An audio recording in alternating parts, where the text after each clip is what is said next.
All right, 7.2.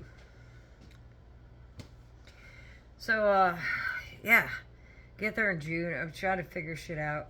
I remember I learned a lot about, like I said, music. I introduced to a lot of different music and a lot of different kids.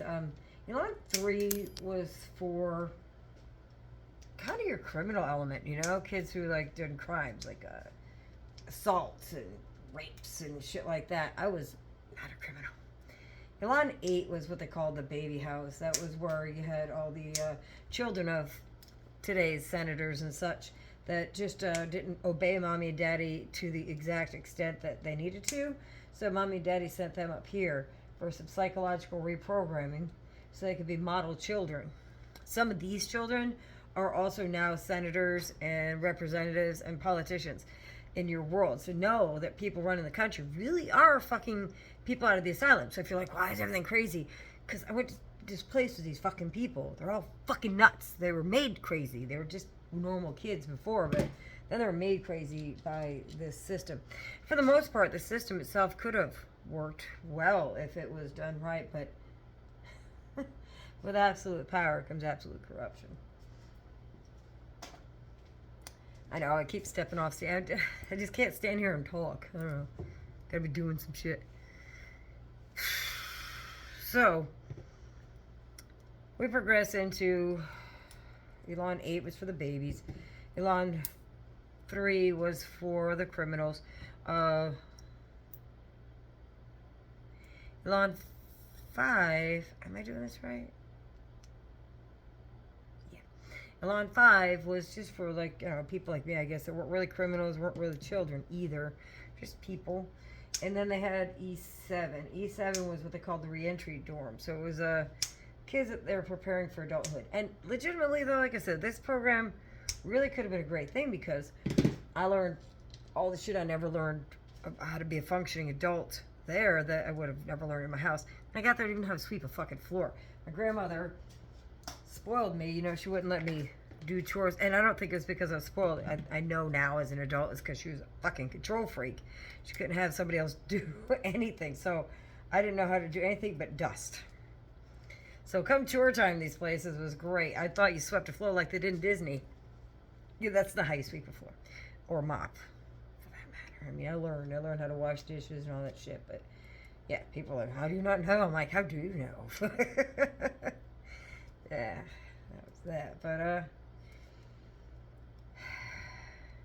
I was in Elon 3 first. And I met a boy, I don't remember his name either, a tall kid from Stamford, Connecticut. And I remember we had gone on our second outing. My first concert ever I went to because I earned privileges, did good or whatever. Conformed properly. Got to see the Beach Boys in Maine. And then we went on this whole, it was September, so I've been there a couple months. End of September. And you weren't allowed to have boyfriends. You weren't allowed to commingle. No kissing, no holding hands, no even talking intimately. And they had these groups, different groups too, where you talk. Some of them were talking groups, but some of them were yelling groups. So first, they tell you how to yell your feelings out, like get them out, and then discuss them. Which I guess could be a good coping mechanism if your partner was trained the same way. Doesn't work that way in the real world. It turns out if you scream at people, they scream back. And then if you're like, all right, now let's talk about our feelings, they think you're fucking crazy. So who fucking knew that wouldn't translate to the real world? And when I kept getting in trouble at first, I didn't know what was going on because I never paid attention. I got yelled at a lot. And I had this thing, instead of being like, and you are a motherfucker or blah blah blah, they do this thing, yeah okay, and yeah okay, you're a fucking asshole, yeah okay, you got me in trouble. And it was so fucking weird and stupid. Fucking I didn't want to yell. I came from a very loud family. That's all they do is scream, not at each other so much, but just scream. They're all kinds of people. I just didn't want to be loud. I was trying not to be loud. To me and this boy, and I want to say his name was Brian, but I'm not entirely fucking sure. But we went to dinner and a movie. Not me and him, but me and him and a bunch of people. And they took us down to downtown Portland. And I decided to run away.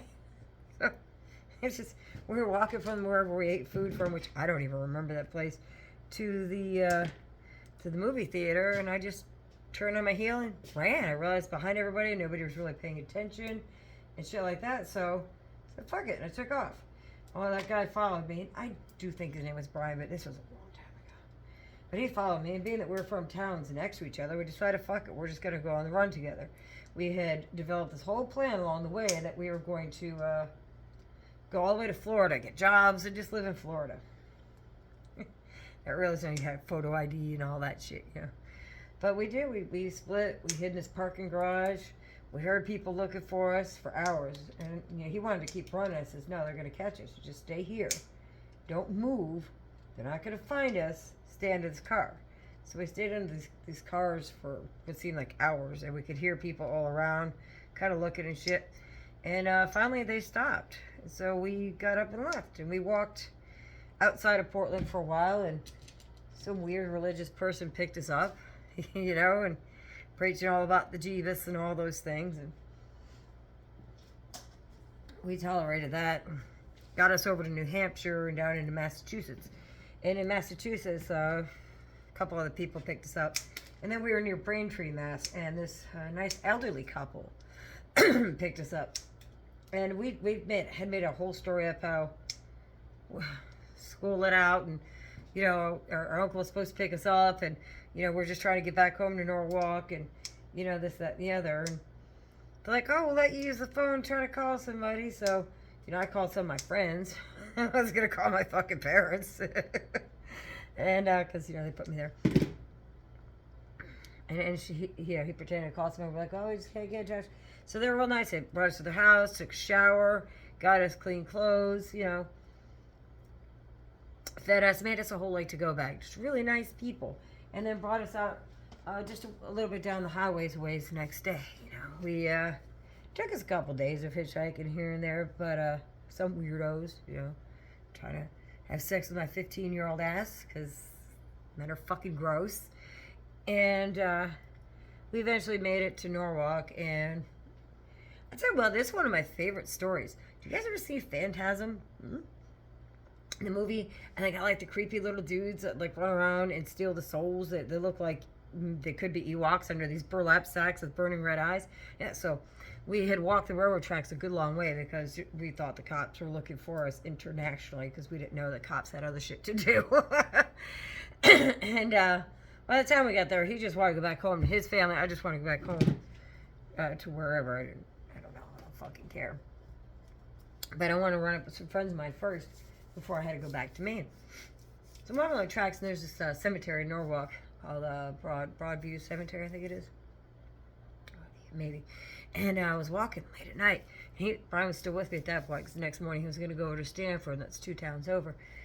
And we both saw it. Yeah, we saw this is before we saw the movie Phantasm. Like, nobody had seen the movie yet. And we saw the little fucking dudes, the burlap sack dudes with the eyes, the chittering and making weird noises, and the kind of flanking us, you know, as we come off the tracks towards my friend's place over there off Broad Street. And I'm like, fuck. So we start going a little faster. And these things start coming around us. Bro, we start fucking hauling ass, right? And I used to run fast. I had records for track. So we're running. We get out of the cemetery. We turn around, and there's like fucking 20 of them, maybe 23, 25, I don't know. A bunch of them out there just fucking staring at us, like right there at the edge of the cemetery, like waiting for us to come back so they could steal our fucking something. We didn't know at the time it was probably our souls, but that's a real fucking story. So the next morning I went over to the fucking PO, and I was like, all right, well, you said you want to see me run away. She's like, how the fuck, you know? So back in the car and back up to Maine we went. I'm going to go to end 7.2 there. I got some shit to do tonight, but don't worry. I broke the fucking system. So there's absolutely more. Have a good night.